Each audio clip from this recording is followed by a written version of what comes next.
Buonasera e benvenuti a questo tutorial. Oggi vedremo le tecniche di base e quelle più avanzate per giocare a pinball in modo più controllato. Oramai sono diversi anni che gioco e non mi reputo un giocatore forte, però diciamo ho imparato un po' queste tecniche guardando come prima cosa sicuramente i giocatori più bravi di me. Infatti osservare chi ha esperienza, è la prima cosa fondamentale per, imparare queste tecniche. Poi ovviamente serve molta pratica. Queste tecniche ovviamente non sono tutte indispensabili, però spesso sono utilissime per controllare meglio la palla. Sicuramente chi inizia a giocare per la prima volta non pensa alle proprie mani, si concentra solo sul non perdere la palla e di solito appena la palla tocca i flipper la rilancia subito e questo lo fa sicuramente senza riflettere e senza una strategia pensata e ovviamente è così per tutti all'inizio, anche per me lo è stato. Invece esistono delle tecniche che potrebbero migliorare un po' le proprie abilità. Controllare la palla ovviamente permette di fare più punti e di raggiungere anche quegli obiettivi magari come finire le missioni o addirittura arrivare alla modalità wizard, ovvero quella modalità finale del tavolo, un po' come succedeva un po' per i vecchi giochi arcade. Oggi saltiamo ovviamente la parte sulla posizione delle mani e dei pulsanti, poiché come vedete al momento sto giocando su un pinball virtuale e quindi ci concentreremo solamente sul controllo effettivo della palla. Come al solito siamo su Visual Pinball X e ho caricato un tavolo di base. E questo è lo stesso che usa il team dei Vupin Workshop per creare i loro tavoli, dunque i loro lavori. E questo tavolo è perfetto secondo me per imparare, perché soprattutto perché abbiamo già di base la fisica Enfozi, che è necessaria per padroneggiare tutte queste tecniche, diciamo quasi con la pari della realtà. E in più su questo tavolo non abbiamo il limite delle 3 palle classiche, quindi tutto sarà molto più rapido e potremo fare tutti i tentativi che vogliamo. Quindi come detto all'inizio ci sono svariate tecniche di controllo. Ora le vedremo, diciamo, alcune delle più semplici, quindi ne vedremo soltanto 3 e poi passeremo alle altre. Iniziamo con il dead bounce, il post pass e lo sky pass, perché secondo me queste sono tutte tecniche ancora diciamo di base e con un po' di allenamento si potranno imparare abbastanza facilmente. Quindi iniziamo con la prima, il dead bounce. Questa sicuramente è la tecnica più usata in assoluto ed è anche la più facile da imparare. Si tratta di una mossa base che si apprende in pochissimo tempo. Ma in cosa consiste? Allora, dead bounce significa letteralmente rimbalzo morto nella nostra lingua italiana. Quindi il trucco sta proprio nel non muovere il flipper e quindi lasciamo che la palla ci sbatta contro mentre è fermo. Questo trucco ci permette di trasferire la palla da un lato all'altro con molta facilità. Nella maggior parte dei casi la palla rallenterà e potremo fermarla o controllarla comodamente sul flipper opposto. Ovviamente all'inizio sarà difficile resistere alla tentazione di premere il pulsante del flipper, poiché il nostro istinto ci dice sempre di colpire la palla, però dopo un po' di allenamento il tutto diventerà sicuramente più naturale e impareremo, diciamo, a stare fermi e a lasciare che la palla rimbalzi da sola. Per il rimbalzo perfetto potete usare tutta la parte interna del flipper, però bisogna prestare molta attenzione alle palle dirette verso la base, ovvero quella vicina all'attaccatura del flipper. In quel punto la palla rischia di colpire la guida della corsia interna e questo, se succede, finirà quasi sicuramente in buca. Ci sono anche altri fattori da considerare per il rimbalzo ideale. Parlo della velocità della palla, del suo effetto e del tipo di gomma dei flipper. Nel mondo reale ovviamente le gomme vecchie o rovinate cambiano il rimbalzo. Qui sul pinball reale, sul pinball virtuale, diciamo siamo più fortunati. Le gomme saranno sempre perfette e non sono rovinate dal tempo. C'è però un altro pericolo a cui fare molta attenzione con il dead bounce. A volte, dopo il secondo rimbalzo, la palla può colpire il palo inferiore dello slingshot, cioè la fionda, quella che abbiamo lateralmente e che si trova sopra i flipper. Quindi se la palla sbatte contro uno dei due pali, rischia di schizzare dritta in buca. Ma non preoccupatevi, perché basta un po' di pratica e sicuramente imparerete a calcolare meglio la traiettoria, e sicuramente questa cosa con l'esperienza non succederà più. Io direi ora di passare un attimo alla pratica e iniziare a vedere questa prima tecnica. All'inizio sicuramente conviene allenarsi un po' così a caso, quindi sforzatevi un po' di non colpire la palla, lasciatela semplicemente rimbalzare per capire come si comporta sul tavolo. Osservare i movimenti che fa. Spesso la palla farà più rimbalzi di fila passando da un flipper all'altro. Questo dipende anche dalle botte che date al tavolo per accompagnare la palla. Ovvero nel pinball reale una spinta delicata al mobile cambia molto il rimbalzo. Quindi qui siamo in virtuale e le nostre botte sono, diciamo, digitali. Quindi a meno che non usiate un controller speciale con accelerometro, nel gioco virtuale abbiamo dei limiti ovviamente fisici. Ma per fare pratica secondo me va bene lo stesso. In tutto questo la memoria è fondamentale. Ogni tavolo ha la sua personalità e la palla rimbalza in modo diverso da gioco a gioco, quindi è bene memorizzare il comportamento di ogni tavolo. Capirete come quindi reagisce il tavolo specifico e quindi ovviamente questo è un po' il segreto per padroneggiare meglio la tecnica. Niente, quindi ora veniamo un attimo alla pratica e proviamo un po' insieme come poter bloccare la palla o rallentarla tramite il dead bounce. Ok, veniamo quindi alla pratica. Su questo tavolo sarà sufficiente premere il tasto start per tirare, diciamo, per mettere in gioco la pallina. Come vi dicevo, avete palline infinite, quindi potete allenarvi, diciamo, all'infinito.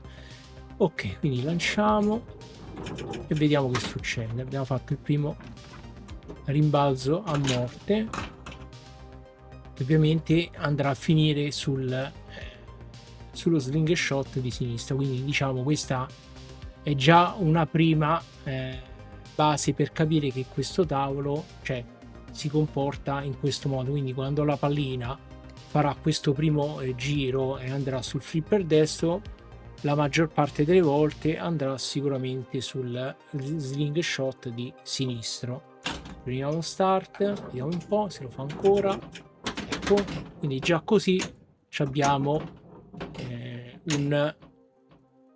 più o meno già abbiamo capito come potrebbe comportarsi.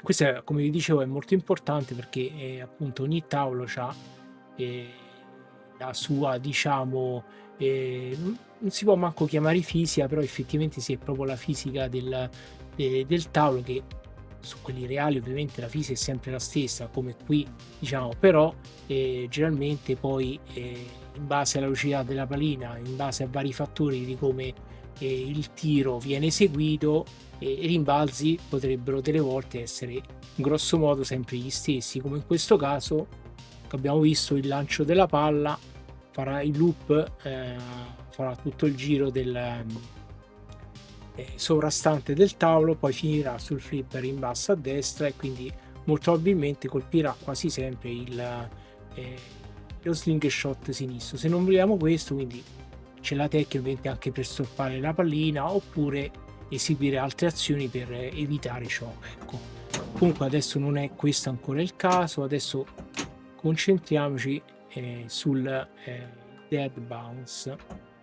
Lo facciamo anche così dei tiri a caso per capire appunto come la pallina rimbalzerà.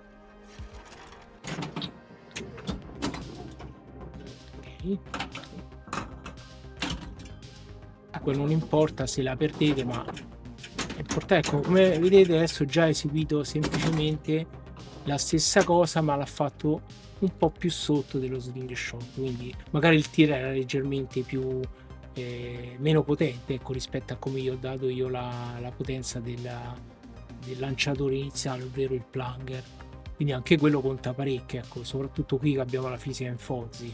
Tutte queste variabili potrebbero appunto essere differenti rispetto a un tavolo classico di Visual Pinball, e soprattutto anche nella realtà lì c'è ancora il fattore maggiore proprio della fisica, perché nella realtà è tutto ancora più imprevedibile, potrebbe dipendere da vari fattori, quindi l'inclinazione del tavolo, a quanto la parte diciamo del legno sottostante è liscia, quindi ci stanno un sacco di altri fattori in più rispetto appunto a questi virtuali.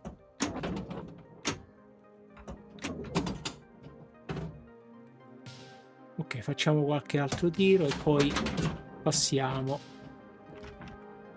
alle altre tecniche. Quindi è sufficiente premere start, provate un attimo a stopparla ovviamente con una tecnica, cioè con nessuna tecnica in realtà, semplicemente alzando il flipper. Anche possiamo pure provare a alzarlo direttamente e vediamo che fa. Ecco, fa quest'altra cosa, quindi volendo potrebbe essere anche un'altra soluzione se grosso modo la pallina fa sempre la stessa cosa, potrebbe essere una buona cosa per controllarla sempre col flipper di sinistra. Vediamo un po', riproviamoci, quindi la perdiamo, lo alzo, ecco, già per esempio adesso è cambiato. Questo come per farvi l'esempio proprio di questo tavolo con la fisica in Fozzi è più imprevedibile, quindi la pallina in base alla potenza che gli si dà potrà comportarsi un po' più simile, ecco, alla realtà. Ovviamente non stiamo alla stessa livello della realtà, però grosso modo ecco è quello il comportamento. Bounce e poi si stoppa, facciamo un tiro,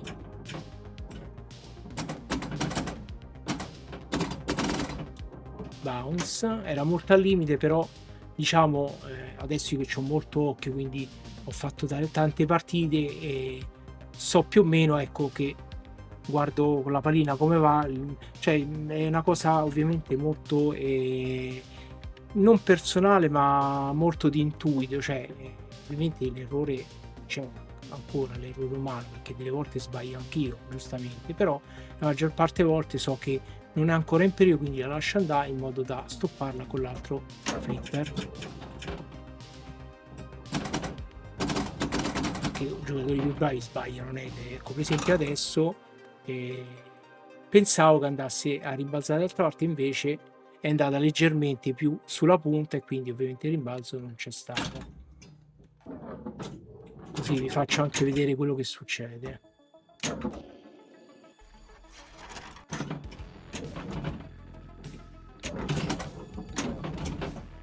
In quel caso io l'ho rilanciata, però volendo c'era la possibilità di lasciarla andare in modo che la pallina andasse sull'altro flipper. Vabbè, dai, facciamo l'ultimo tiro, vediamo un po', rifacciamo, ecco, già fatto un altro tipo di traiettoria.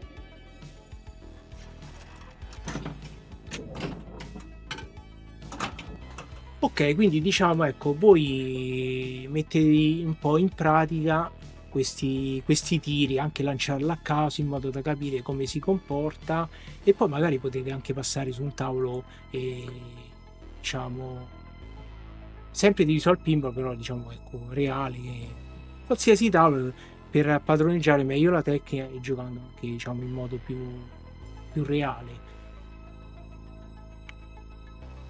Passiamo alla seconda tecnica di base, il post pass. In cosa consiste? Semplice, serve a spostare la palla bloccata da un flipper a quello opposto. Spesso, in base alla strategia o all'obiettivo da colpire, avremo bisogno di cambiare lato. Il movimento è molto rapido, quindi bisogna rilasciare il pulsante del flipper e premerlo subito dopo. Il rimbalzo che ne deriva spingerà la palla dall'altra parte. I tempi esatti per rilasciare e premere il pulsante cambiano da tavolo a tavolo. Anche in questo caso è importantissimo memorizzare il comportamento del flipper su cui si sta giocando. Di base il movimento è quasi sempre lo stesso. Ricordiamoci però che la distanza tra il flipper e la posizione dei slingshot possono cambiare la traiettoria del tiro. Ci sono però altri fattori che determinano un buon post pass. Parlo della geometria del tavolo, delle gomme dei perni o dei flipper. Su questo punto infatti la differenza tra reale e virtuale si nota tantissimo. Per imparare bisogna fare molte prove con vari tempi di rilascio. Un buon esercizio è contare quanti passaggi di fila si riescono a fare da un flipper all'altro. E ricorda che il post pass non funziona su tutti i tavoli. Su alcuni modelli è quasi impossibile da fare, oppure comunque risulta molto complicato. Nel mondo reale questa mossa può cambiare persino tra due pinball identici usciti dalla stessa fabbrica. Quindi ora veniamo alla pratica. Ok, eccoci qua nella pratica per vedere appunto come funziona il post pass. Quindi mettiamo la pallina in gioco. Adesso diciamo potremmo anche mischiare le due tecniche, però cercherò di concentrarmi soprattutto sul post pass. Quindi lanciamo la pallina,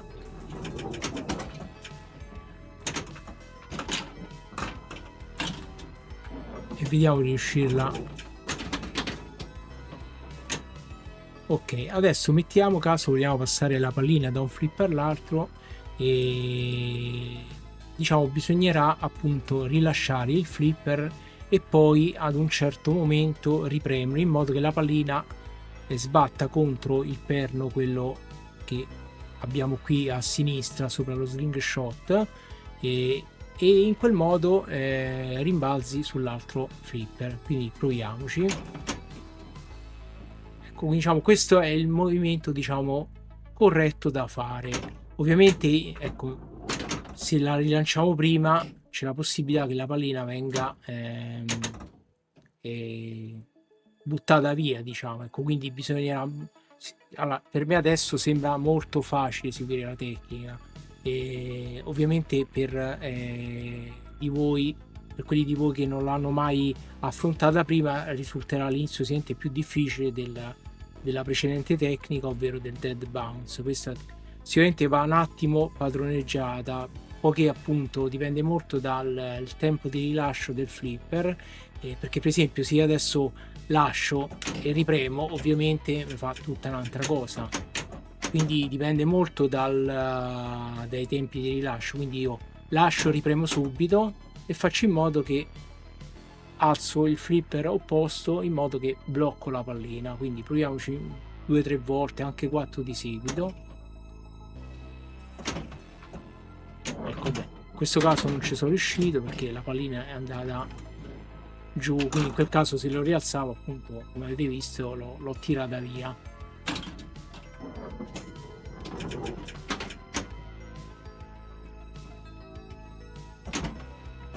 Niente.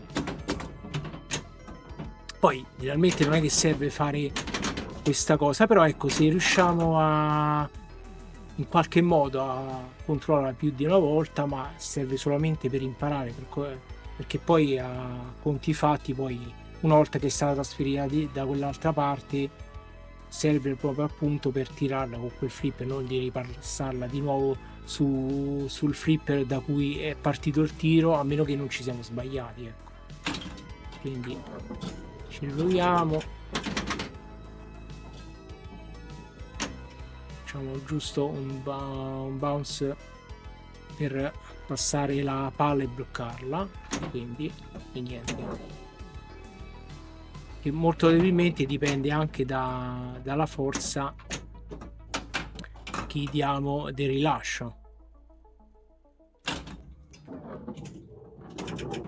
Comunque già che riuscite a far passare la pallina da un flip all'altro già è tanta roba. Ecco, per esempio stavolta gliel'ho data troppo esagerata.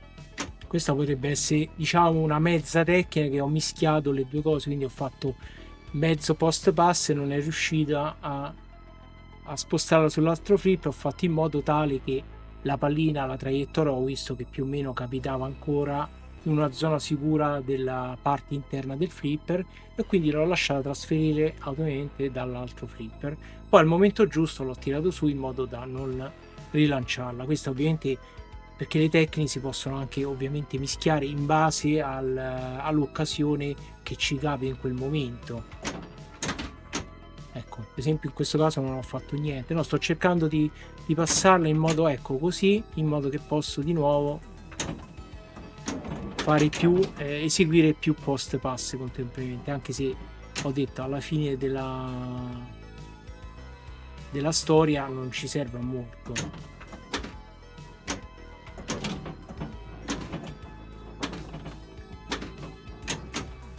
Ops. Ok, facciamo qualche altro tiro e poi passiamo alla... Non so perché mi ha dato il multiball. No, non me l'ha dato. 1 2, ecco, diciamo che in base al tavolo tocca pure trovare la giusta forza se appunto si vuole per assurdo effettuare più tiri contemporaneamente di post pass. Andiamo a multiball. Boh.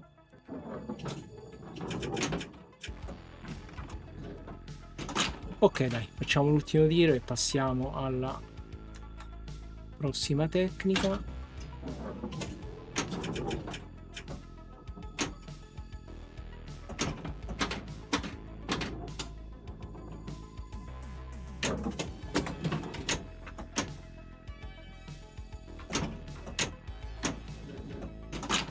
Va benissimo, dai, va benissimo così, tanto comunque spero che più o meno è chiaro il concetto, poi purtroppo bisognerà provare con mano, perché un conto è guardare un altro che lo fa, un conto poi provarlo appunto con la propria mano. Diciamo, guardare, ecco, è importante per capire come funziona la tecnica, ma poi ci vuole la pratica.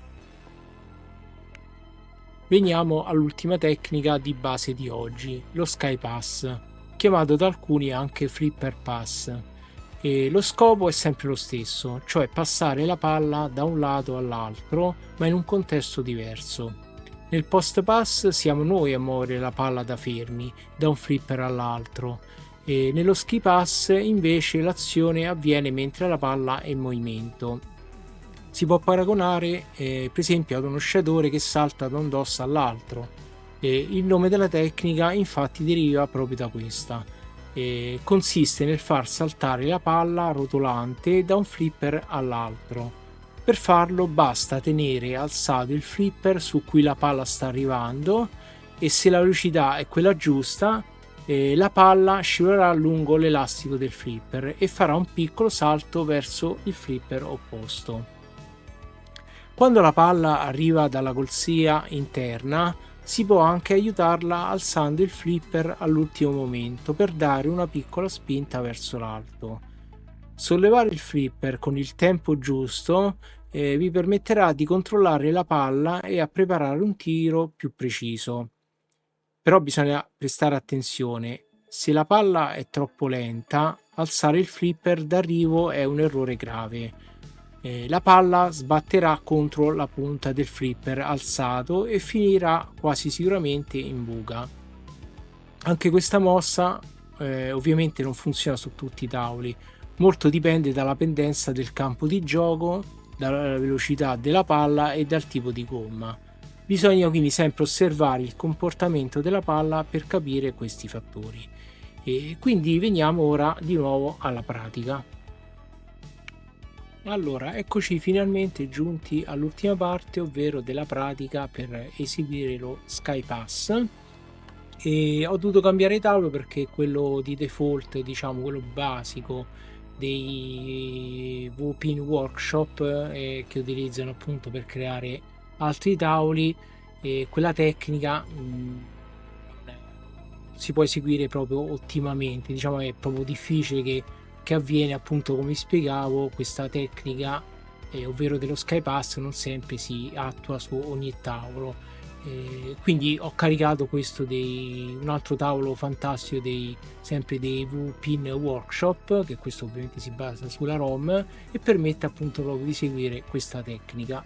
Quindi proviamo un po', ho disattivato gli effetti così almeno stiamo un po' più tranquilli. Ops, ovviamente qui abbiamo il limite di palle, però ecco adesso per esempio già da questa parte dovremmo poterla seguire. Come vedete ho già effettuato uno ski pass, quindi vedete, diciamo come tecnica forse è leggermente più facile del post pass.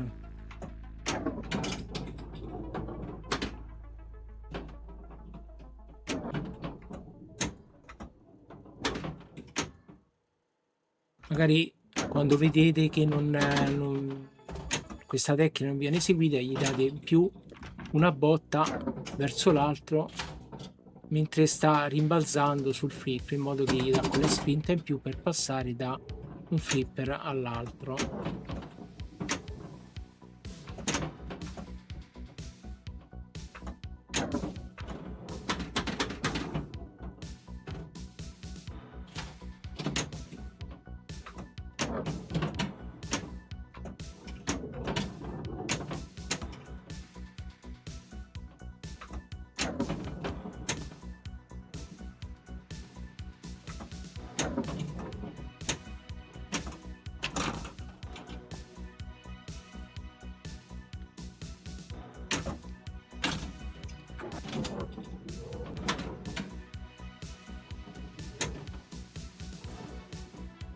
Se riesco a fare quella maledetta rampa, no.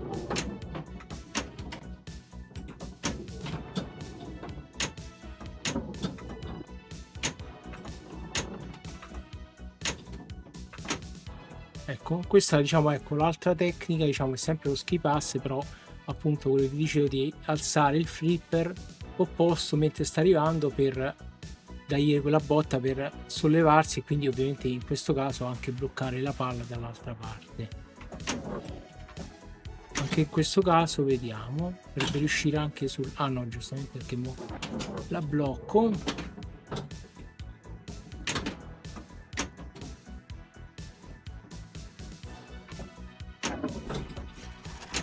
Vediamo un po'. Ecco. Bounce.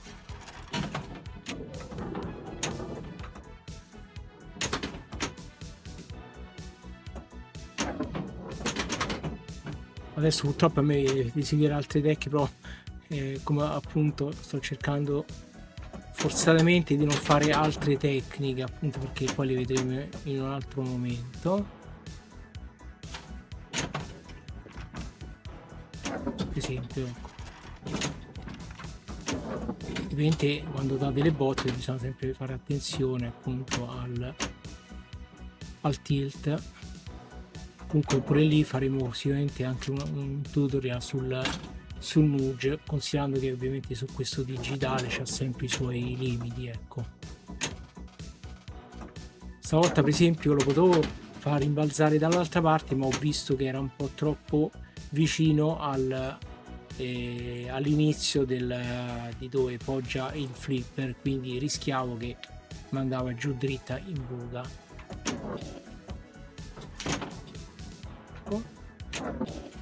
Dovrebbe essere anche su questo tavolo una tecnica proprio per passare appunto per bloccare quindi la palla per il multiball, o al di là che adesso un po' sbagliato. Comunque niente, questa era appunto lo ski pass.